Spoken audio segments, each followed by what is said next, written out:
Est-ce que déposer son visa en mois d'août, en mois de septembre, en mois de juin, en mois de juillet, en mois de mai, quel est le mois idéal pour déposer son visa? Est-ce que si tu déposes très tôt, c'est problème? Est-ce que si tu déposes très tard, c'est problème? Comment faire? Dans cette vidéo, on va tout expliquer en détail. Donc, c'est parti. Donc, pour commencer, je vais être clair avec toi. Si tu déposes tôt, déposes tard, si tu es destiné à avoir ton visa, mon gars, tu auras ton visa.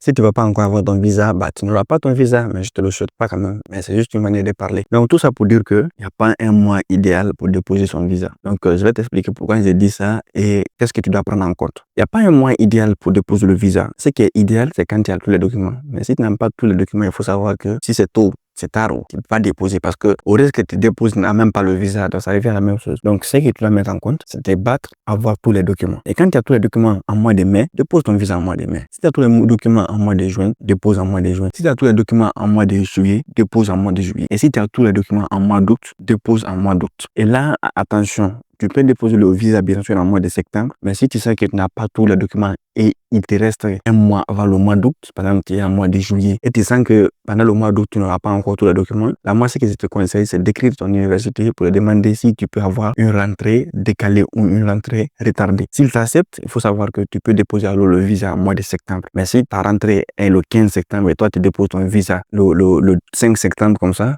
bah, il faut savoir que l'ambassade ne va pas accepter, hein, parce qu'ils vont estimer que tu viens en retard. Donc là, c'est dangereux. Si tu sais quand même que ton cas est comme ça, il faut prévenir à temps. Là, tu préviens ton université, ça permet d'anticiper les choses. Mais ça, c'est un cas particulier. Donc, il faut savoir que mois d'août, mois de juin, juillet, août, tout ça, hein, il faut juste avoir ses papiers. Je vais te prendre deux exemples, comme j'aime beaucoup les exemples. Je te prends moi et un ami à moi. Donc, mon ami, il a eu son admission et tout, il a préparé tous ses documents. Donc, qu'est-ce qu'il a fait? Il a déposé son visa en mois de mai. Et là, je crois, à partir du combien mai? 15 mai, des trucs comme ça là, il a déposé. Donc, il a attendu une semaine, 2 semaines, 3 semaines. C'est sur la 4e semaine maintenant, on l'a répondu. Et là, c'était en mois de juin, je crois presque milieu juin, on l'a répondu et il a bougé le 3 juillet. Donc, tu vois, tu déposes tôt, ça peut prendre du temps, comme ça peut ne pas prendre du temps et tu peux avoir. Donc, il y a un autre ami à lui qui a déposé encore en mois de juin. Et quelle période en juin? Mais il a déposé juste une semaine après, il a reçu son admission. Bah, après lui, il a bougé en mois de juillet. Donc, tu vois, moi, personnellement, j'ai déposé en mois d'août. Et le combien août? Le 5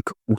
J'ai déposé le 5 août et le 11 août, non, je crois que c'est pas le 11 août, le 12 août plutôt. Le 12 août, c'était un lundi. J'ai reçu mon visa. Et moi, j'ai bougé le 30 août. Donc, tu vois, l'autre a déposé en mai, il a eu son visa. L'autre a déposé en juin, il a eu son visa. Et c'était encore une certaine connaissance entre nous. On déposait encore en mois de juillet, ils ont eu leur visa. Moi, j'ai déposé en dernier mois d'août. Et le 5, j'ai eu mon visa. Et même le 5 là, peut-être que c'est à peu près la sens. C'était prévu que je dépose le 12. Donc, tout ça là, tu vois, ça fait peur. Mais tout ça pour dire qu'il n'y a pas un mois idéal pour déposer. Seulement, il faut faire attention à deux choses. Un, c'est ce que j'ai déjà dit. Il faut avoir tous les documents au complet avant de déposer. Ne te précipite pas. Si tu as, va déposer. Si tu n'as pas, patiente. La deuxième chose, c'est le délai d'attente. Pourquoi j'ai dit délai d'attente ou bien qu'est-ce que je veux dire par délai d'attente? Il faut savoir que si tu patientes jusqu'en mois d'août, là, il y a beaucoup de personnes qui vont beaucoup déposer en ce moment. Et là, les créneaux, tu vas voir qu'il n'y a pas assez de créneaux pour prendre des rendez-vous. Par exemple, moi, j'ai eu le problème là en Guinée l'année dernière. Quand j'ai tenté de prendre rendez-vous en mois de mai, juin, juillet, il y avait toujours des créneaux. Mais quand le mois de juin est arrivé, juin, mi-juin, fin juin, j'ai essayé de prendre rendez-vous maintenant pour le mois d'août. Je ne vois pas de créneaux. J'ai fait tout,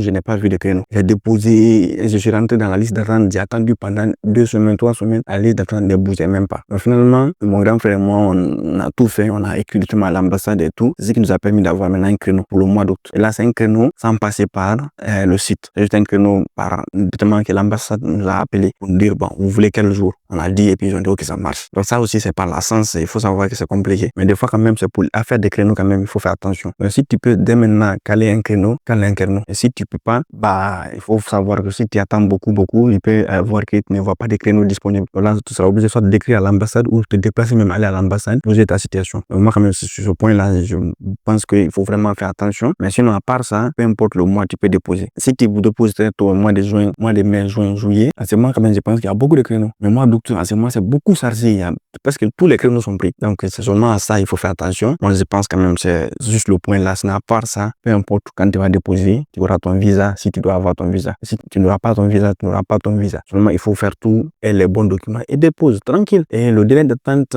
généralement, en Guinée, il y a 2 types de délai d'attente. Mais actuellement, quand même, c'est devenu maintenant 1. Donc, c'est 1 semaine de délai d'attente. Donc, si ton visa fait 1 mois, 2 mois, ça qui c'est bizarre. Normalement, c'est une semaine, nous, quand même, en Guinée. Et des fois, ça peut prendre 3 semaines, mais ça, c'est des cas rares. Sinon, quand même, le délai d'attente, c'est une semaine. Donc, c'est pas dans ton pays à toi, mais quand même, si ça dépasse un mois, il faut savoir qu'il y a un problème. N'hésite pas à appeler et à suivre la demande. Mais aussi, il faut savoir s'il y a beaucoup de demandes en même temps, bah, ça peut prendre encore beaucoup de temps. Donc, quand même, j'espère que déjà la vidéo, ça t'a beaucoup aidé. Tu as compris un peu comment ça se passe et quel mois tu préfères pour déposer. Et après ça, voilà. Et quand même, si tu as des questions, des inquiétudes, n'hésite pas, l'espace commentaire est là, tu me laisses ton avis et tout. Et nous, dans ce temps, on va se dire à très bientôt pour de nouvelles vidéos. Surtout, prenez soin de vous et ciao.